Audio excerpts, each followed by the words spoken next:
अध्याय 12 भक्ति योग। अर्जुन ने पूछा, जो आपकी सेवा में सदैव तत्पर रहते हैं या जो अव्यक्त निर्विशेष ब्रह्म की पूजा करते हैं, इन दोनों में से किसे अधिक पूर्ण माना जाए?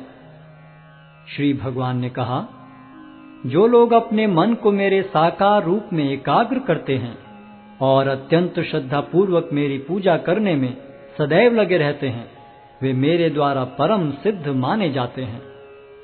लेकिन जो लोग अपनी इंद्रियों को वश में करके तथा सबों के प्रति संभाव रखकर परम सत्य की निराकार कल्पना के अंतर्गत उस अव्यक्त की पूरी तरह से पूजा करते हैं, जो इंद्रियों की अनुभूति के परे है, सर्वव्यापी है, अकल्पनीय है, अपरिवर्तनीय है, अचल तथा ध्रुव है, वे समस्त लोगों के कल्याण में संलग्न रहकर अंततः मुझे प्राप्त करते हैं।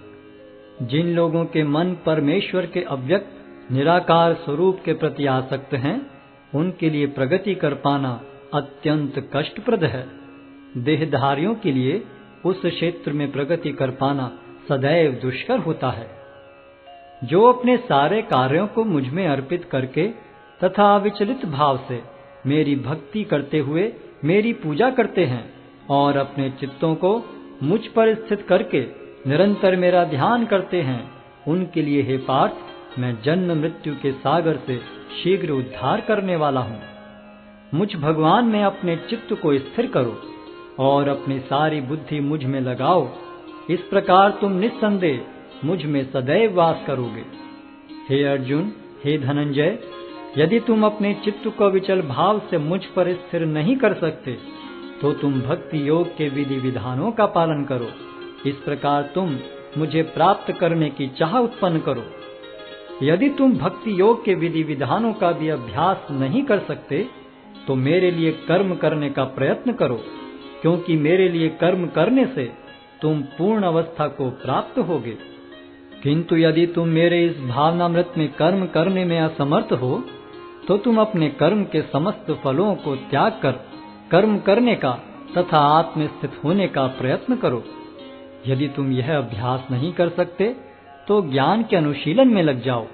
लेकिन ज्ञान से श्रेष्ठ ध्यान है और ध्यान से भी श्रेष्ठ है कर्म फलों का परित्याग, क्योंकि ऐसे त्याग से मनुष्य को मन शांति प्राप्त हो सकती है।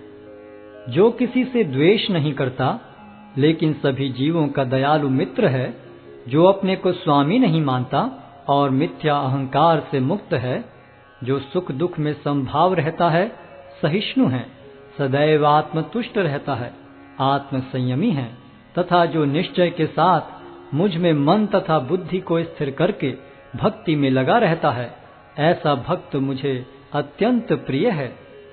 जिससे किसी को कष्ट नहीं पहुंचता तथा जो अन्य किसी के द्वारा विचलित नहीं किया जाता, जो सुख दुख में भय तथा चिंता में संभाव रखता है, वह मुझे अत्यंत प्रिय है। मेरा ऐसा भक्त जो सामान्य कार्यकलापों पर आश्रित नहीं है, जो शुद्ध है, दक्ष है, चिंता रहित है, समस्त कष्टों से रहित है और किसी फल के लिए प्रयत्नशील नहीं रहता, मुझे अतिशय प्रिय है। जो न कभी हर्षित होता है, न शोक करता है, जो न तो पछताता है, न इच्छा करता है, तथा जो शुभ तथा अशुभ दोनों प्रकार की वस्तुओं का परित्याग कर देता है, ऐसा भक्त मुझे अत्यंत प्रिय है।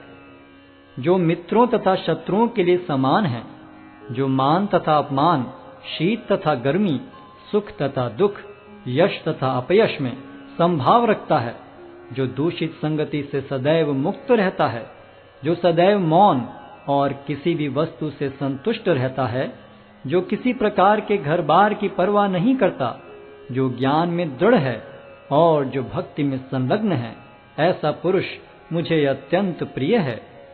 जो इस भक्ति के अमर पथ का अनुसरण करते हैं और जो मुझे ही अपना चरम लक्ष्य बनाकर श्रद्धा सहित पूर्ण रूपेण संलग्न रहते हैं, वे भक्त मुझे अत्यधिक प्रिय हैं।